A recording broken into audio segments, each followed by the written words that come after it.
સુરત શહેરમાં ટ્રાફિક નિયમોનું પાલન કરાવવા અને અકસ્માતની ઘટનાઓને રોકવા માટે શહેર ટ્રાફિક પોલીસે રાત્રિ દરમિયાન પણ કડક કાર્યવાહી શરૂ કરી। ખાસ કરી હેલ્મેટ વિના વાહન ચલાવતા ચાલકો સામે પોલીસે ધ્યાન કેન્દ્રિત કર્યું। માત્ર 4 દિવસના ટૂંકા ગાળામાં રાત્રે હેલ્મેટ વગર વાહન હંકારતા 25,000 થી વધુ લોકો સામે કાર્યવાહી કરવામાં આવી છે।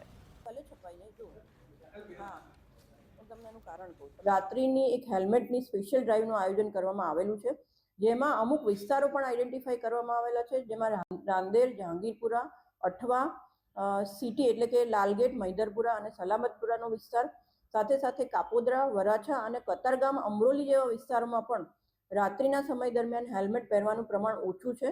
તો આ બધાને જ ધ્યાનમાં લઈ અને સ્પેશિયલ એક ડ્રાઈવનું આયોજન કરવામાં આવેલું છે, જેમાં અત્યાર સુધીમાં લગભગ આજે 5મો દિવસ છે અને એવું કહી શકાય કે 25,000થી વધારે કેસો રાત્રિ દરમિયાન જે લોકો હેલ્મેટ નથી પહેરતા એમના વિરુદ્ધ કરવામાં આવેલા છે।